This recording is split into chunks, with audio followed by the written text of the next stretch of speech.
On the 3rd of February, 1998, an aircraft returned to the American Aviano airbase in Italy. It had sustained severe damage to one wing and struggled to make an emergency landing. The crew believed that they might have hit something, but were unsure what it could have been. At the time, according to the crew, they did not know that they had just been responsible for the deaths of 20 innocent people.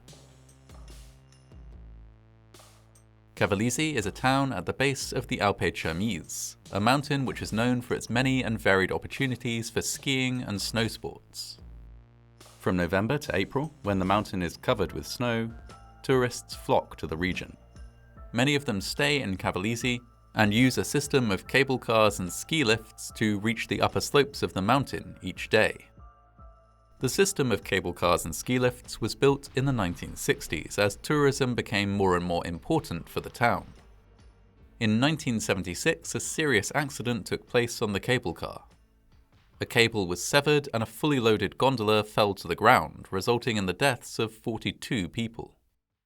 There was only one survivor from this accident, a 14-year-old girl named Alessandra Piovesana. Alessandra recovered from the injuries she sustained in the fall, but remained troubled by her memories of the disaster for the rest of her life. Despite this horrifying accident, the cable car system was rebuilt and continued to operate for many years. Each day, hundreds of people would use the system to ride to or from the upper slopes of the mountain. On the 3rd of February 1998, at around 2:30 p.m., a routine training flight departed from Aviano Air Base in Italy.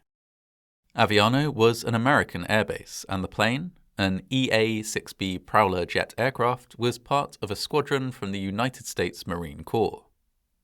On board were Captain Richard J. Ashby and navigator Joseph Schweitzer, along with 2 other crew members. The 4 crew members would be spending the day carrying out a series of low-altitude exercises intended to hone their ability to fly at very low heights. At the same time as the aircraft was departing on this routine training mission, dozens of skiers were preparing to ascend to the upper slopes of Alpe Cermis for an afternoon on the slopes.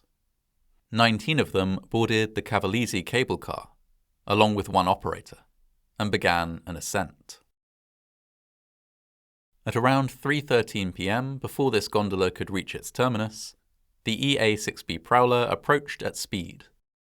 The body of the aircraft passed just beneath the wire of the cable car, but the wing made contact, severing the cable and severely damaging the aircraft. Instantly, the cable and the gondola that it had been supporting fell around 80 meters, or 260 feet, to the snow-covered ground below.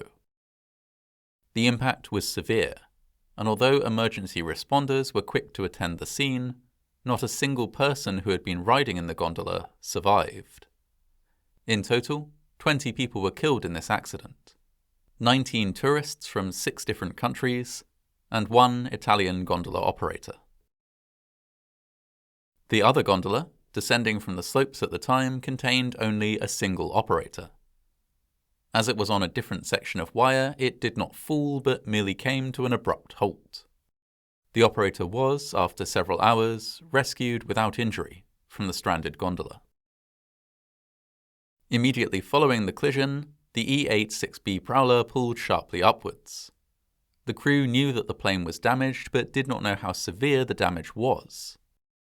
By pulling up, they gained height and gave themselves the best chance of survival should they be required to eject from the aircraft. As it transpired, the cable had done significant damage to the wing, which was almost completely detached and leaking fuel.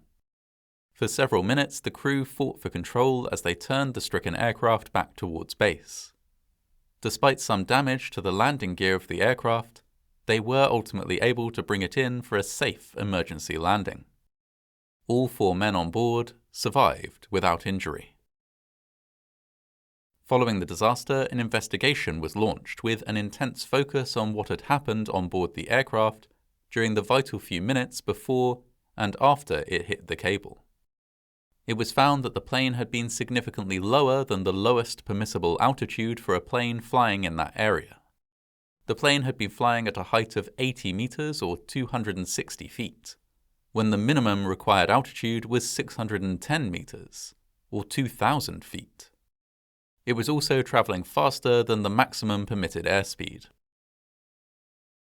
In relation to this, the crew reported that a dial which displayed the aircraft's altitude had temporarily become stuck during the flight. The aircraft had been manufactured in the 1970s. By 1998, it was starting to show its age. Dials sticking or needing to be reset was not unusual. This minor malfunction had contributed, the crew said, to them being at the incorrect altitude. In addition to this, some maps that were available to the crew did not show the cable car lines, leaving the crew without vital information that might have helped them avoid the accident. Further investigation, however, complicated the matter. Though the map the crew had used was out of date and lacking any indication of the cable car lines, an up-to-date map had been issued. It was available for the crew to use, but had not been used. Indeed, a copy of this map in an unopened envelope was found inside the cabin of the aircraft. Additionally, some evidence that the crew had been videotaping themselves during the flight was found. This evidence consisted of a video camcorder and the packaging from a new tape. However, the tape itself was never found. Navigator Joseph Schweitzer would later state that he had burned the tape that had been in the camcorder when he returned to Aviano Air Base in the immediate aftermath of the disaster. Schweitzer said that he had not done so because the tape contained any incriminating evidence, but because it prominently featured him smiling and admiring the view from the cockpit prior to the accident. He believed that the media would broadcast this footage of him appearing to be happy during the flight, alongside images from the accident scene, and thus create the impression that he was unbothered or even happy about the accident. He destroyed the tape as a precaution against this. Despite his destruction of the tape, or indeed because of it, there was an immense amount of public anger in Italy relating to the accident. Anger only exacerbated by the fact that the deaths of 20 European people had been caused by the training activities of a military power from outside of Europe altogether.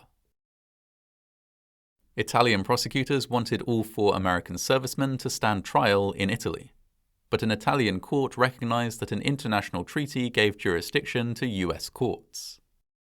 The men were extradited to America. Once there, it was decided that it would be reasonable to charge only Captain Richard J. Ashby and Navigator Joseph Schweitzer. Duly, the 2 men were charged with manslaughter and negligent homicide. It was argued that the men had knowingly flown lower and faster than they should have done. The idea that they may have been trying to navigate their aircraft beneath the cable as a way of showing off their skill as pilots to one another was raised by prosecutors, but this could not be proven. In response, the accused airmen argued that they had been confused by a combination of outdated maps and faulty instruments, and that the collision had been entirely an accident. Ultimately, both men were acquitted, a verdict that caused significant anger in Italy. The accident was referred to in some media outlets as a massacre, with the implication that it had been caused by such egregious carelessness that it amounted to a deliberate killing. Though cleared with regard to their behavior when it came to the collision itself, Ashby and Schweitzer were court-martialed for conduct unbecoming an officer and a gentleman, as well as obstruction in relation to the destruction of the videotape. They were found guilty of this offence in May of 1999 and were dismissed from the service. Ashby received a 6-month prison term, but was released after 4.5 months. Schweitzer served no prison time. US President Bill Clinton formally apologized for the US's involvement in the disaster and assured the families of those who had died that compensation would be arranged. The first monetary compensation received by the relatives of victims, however, came from the Italian government. The year after the disaster, the United States Congress voted against paying compensation, but the US was forced to contribute towards a compensation fund later that year by international treaties. In 2011, an Italian newspaper obtained an official report compiled by the US Marine Corps into the accident, a report which had been kept confidential until that point. The report included information that the pilots involved had previously been disciplined for flying too low. It also recorded that the altitude dial, which the pilots had reported as faulty, appeared to work perfectly before and after the flight. The report suggested that disciplinary action should be taken against the entire crew and their commanding officers. In the many years that followed the disaster, despite much anger, no further action was ever taken.